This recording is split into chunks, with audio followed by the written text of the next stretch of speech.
आज हम क्लास 4 के हमने सीखा और समझा पार्ट 3 के क्वेश्चन आंसर करेंगे। सबसे पहले अपने को दे रखे है कि आपके गांव में कौन कौन से मोटे अनाज उगाए जाते हैं। इसमें अपन लिखेंगे कि हमारे गांव में बाजरा, जवार, मक्का, गेहूं और चना जैसे अनाज उगाए जाते हैं। फिर अपने को सेकंड नंबर पे दे रखा है, यदि आपको अपने मोहल्ले में स्वच्छता अभियान चलाना हो तो आप कैसे शुरुआत करेंगे। तो इसके अंदर अपन लिखेंगे कि सबसे पहले मैं लोगों को साफ सफाई के महत्व के बारे में बताऊंगा।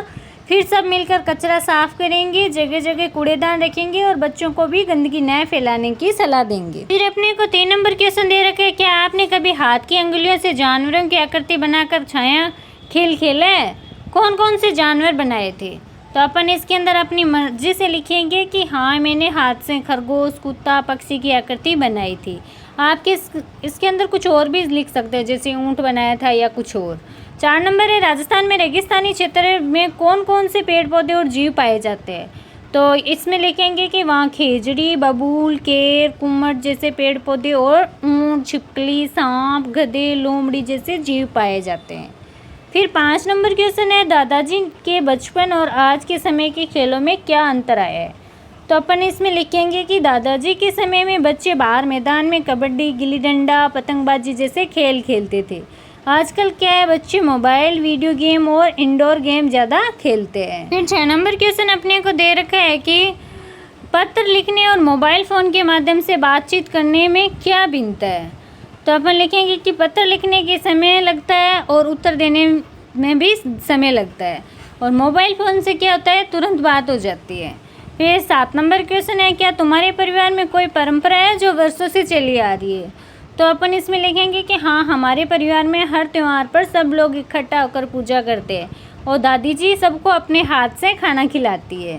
फिर 8 नंबर क्वेश्चन है कि कक्षा में खड़ी होकर उत्तर, दक्षिण, पूर्व और पश्चिम दिशा बताओ।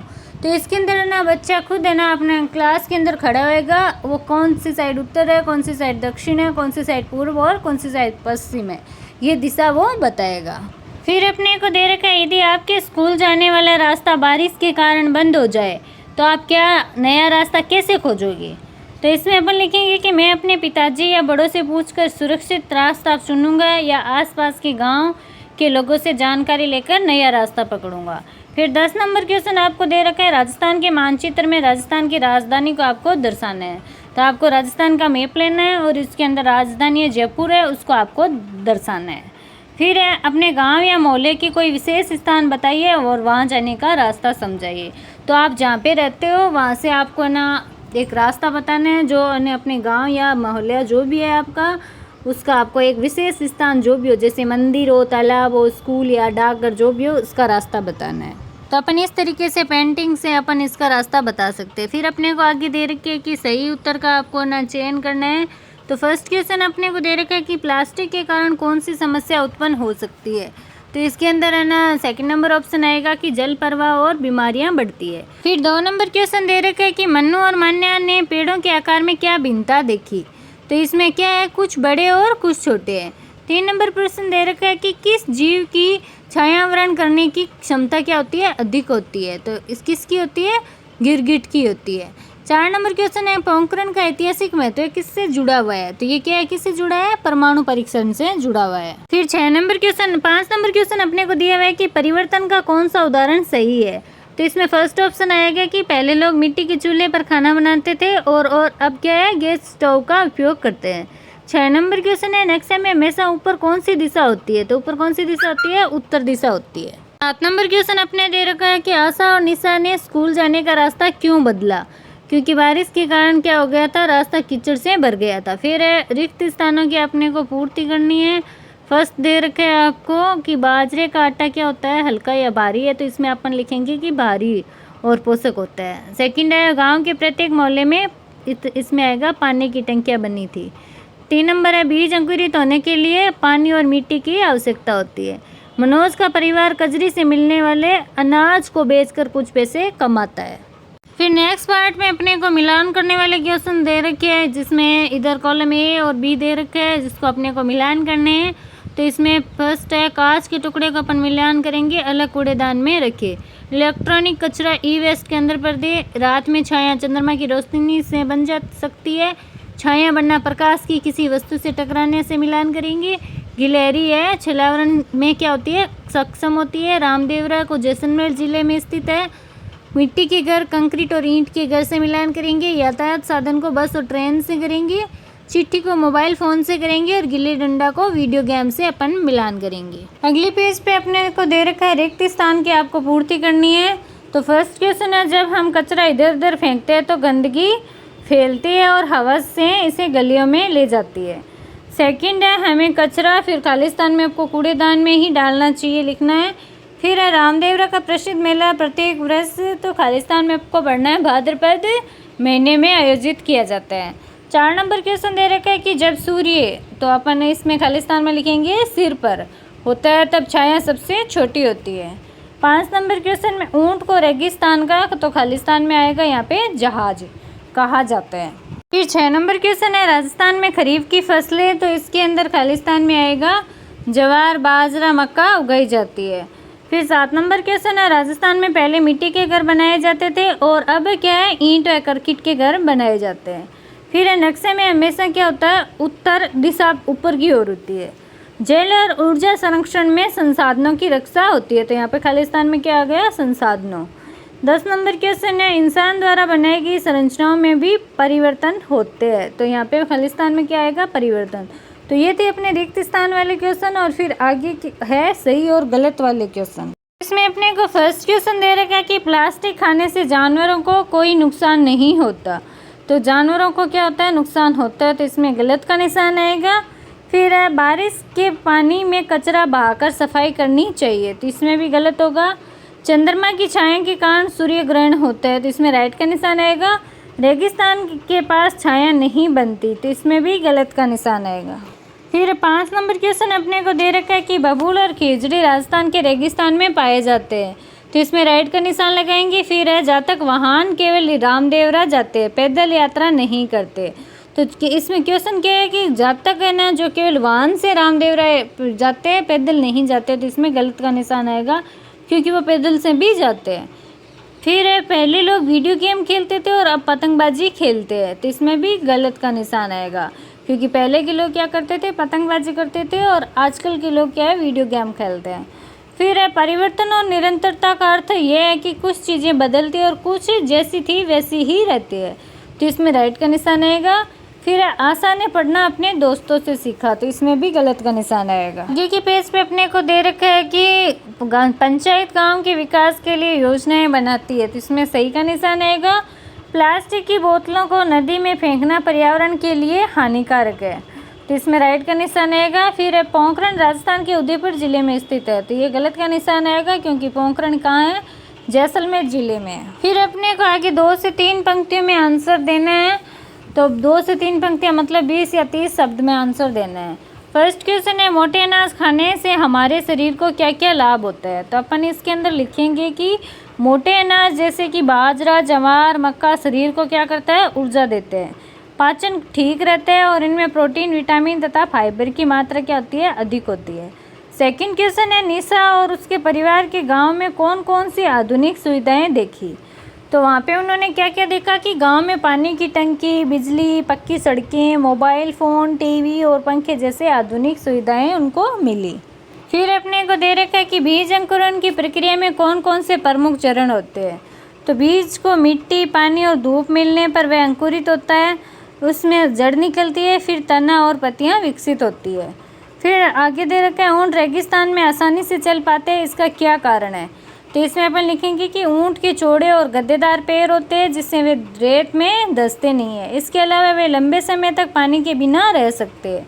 5 नंबर क्वेश्चन दे रखा है, दादाजी के अनुसार उनके बचपन में कौन कौन से खेल खेले जाते थे, तो इसमें अपन लिखेंगे कि दादाजी के बचपन में कबड्डी, गिल्ली डंडा, पतंगबाजी, खो खो और लंगड़ी टांग जैसे खेल खेले जाते थे, लेकिन आजकल का ज़माना चेंज हो गया है, आजकल वीडियो फ़ोन टीवी और ये सब ज़्यादा देखते हैं। आगे आपको क्वेश्चन दे रखे है कि छाया बनने के लिए किन किन 3 चीज़ों या साधनों की आवश्यकता होती है, तो अपन इसमें लिखेंगे कि छाया बनने के लिए प्रकाश का स्रोत जैसे सूरज या दीपक, कोई वस्तु और सपाट सतह जमीन या दीवार की आवश्यकता होती है।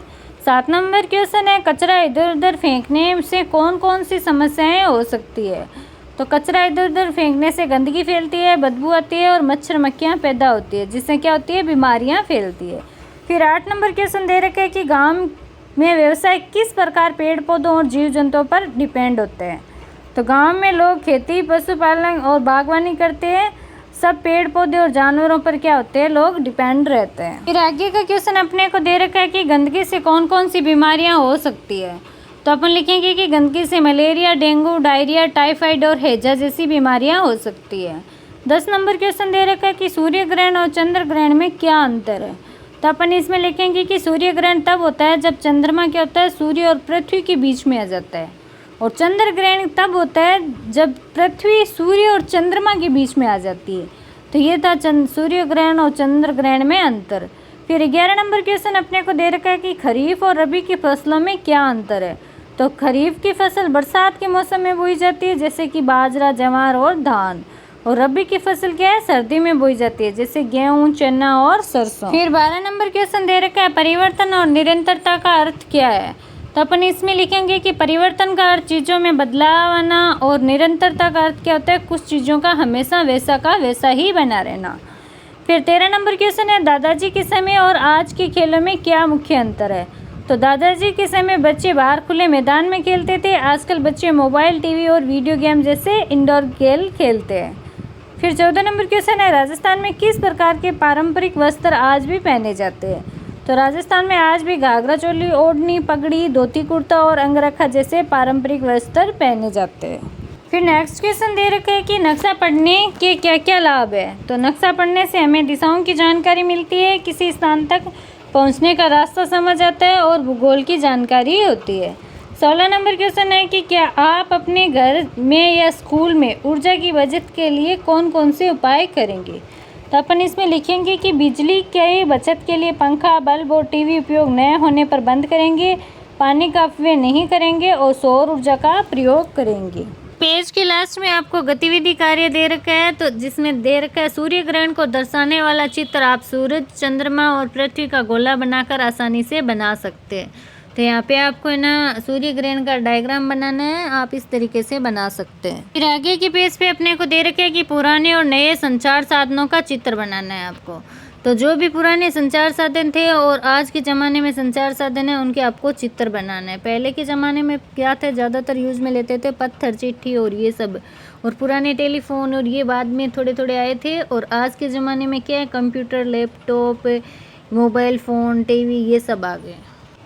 फिर अपने को दे रखा है अपने घर के आसपास किस तरह की मिट्टी पाई जाती है, इसे पहचानिए और उनकी विशेषताओं पर छोटा निबंध लिखना है। तो हमारे घर के आसपास दोमट मिट्टी पाई जाती है, ये उपजाऊ होती है और इसमें गेहूं, सरसा और चन्नों जैसी फसलें अच्छी उगती है। इसकी नमी बनाए रखने की क्षमता भी क्या होती है, अधिक होती है। 3 नंबर क्वेश्चन अपने को दे रखे हैं अपने दादा दादी या माता पिता से पूछो कि उनके बचपन में जीवन कैसा था और आज के जीवन में उसकी तुलना करनी है। तो दादा दादी के समय जीवन सादा था, लोग बैलगाड़ी से यात्रा करते थे, मिट्टी के घर होते थे और बिजली कम थी। आज जीवन आधुनिक हो गया, घर पक्के, बिजली और मोबाइल जैसी सुविधाएं क्या है, उपलब्ध है। आगे का क्वेश्चन अपने को दे रखा है कि अपने गांव या मोहल्ले का एक सरल नक्शा बनाइए और उसमें अपने स्कूल, घर और अन्य प्रमुख स्थानों को क्या करना है, आपको दर्शाना है। तो ये आपको आपकी कॉपी के अंदर आपका जो गांव है उसमें जैसे कि स्कूल, मंदिर, कुआं या तालाब जो भी है, बाजार है, उनका आपको आपके गांव के अकॉर्डिंग नक्शा बनाना है। फिर 5 नंबर क्वेश्चन दे रखे है अपनी कक्षा में एकत्रित कचरे को वर्गीकृत करिए और पुनर्चक्रण के उपायों को समझने का प्रयास करिए। तो इसके अंदर अपने ना कचरे को क्या करेंगे, 3 पार्ट में डिवाइड करेंगे। गीला कचरा जैसे सब्जी के छिलके, भोजन अवशेष, खाद बनाने में काम आते हैं। सूखा कचरा होता है वो कागज़ या प्लास्टिक, वो क्या होता है, रिसाइकिल, पुनर्चक्रण किया जा सकता है। हानिकारक कचरा जैसे कांच, बैटरी होती है, उसको क्या करेंगे, अलग से नष्ट करेंगे। फिर अपने को दे रखा है कि आपको है ना मतलब सर्वेक्षण कार्य करना है, जिसमें फर्स्ट क्वेश्चन है अपने दादा दादी या माता पिता से उनके समय की शिक्षा प्रणाली के बारे में पूछिए और उनकी तुलना आज की शिक्षा से आपको करना है। तो पहले बच्चे मिट्टी की तख्तियाँ और ब्लैक बोर्ड पर पढ़ते थे, स्कूल में कम सुविधाएं होती थी, आज के स्मार्ट क्लास, कंप्यूटर और लाइब्रेरी उपलब्ध है। सेकंड क्वेश्चन है गांव में पारंपरिक व्यवसायों की सूची बनाइए और देखिए कि उनमें से कितने आज भी प्रचलित है। जैसे पारंपरिक व्यवसाय जैसे खेती, पशुपालन, बुनाई, लोहगिरी, कुम्हार का काम, ये सब था। आज भी क्या है, खेती और पशुपालन क्या है, प्रचलित है। फिर अपने को आगे के दे रखा है कि इसके अंदर अपने को लिखना है कि अपने क्षेत्र की एक पारंपरिक कला व्यवसाय पर 5 से 6 वाक्य में आपको रिपोर्ट तैयार करनी है। जैसे मेरे क्षेत्र की पारंपरिक कला क्या है, कुम्हारगिरी। हमारे क्षेत्र में कुम्हारगिरी एक क्या है, एक पारंपरिक व्यवसाय है। इसमें कुम्हार लोग मिट्टी के बर्तन, दिए और खिलौने बनाते हैं। त्योहारों के समय इनकी बहुत मांग रहती है। आज मशीनों के बर्तनों से प्रतिस्पर्धा होने पर भी मिट्टी के बर्तनों की अपनी क्या है, एक अलग ही पहचान थे। ये थे आज के अपन के इसके हमने सीखा और समझा पार्ट 3 के क्वेश्चन आंसर। अगला चैप्टर करेंगे अपने अगले पार्ट में। Thank you.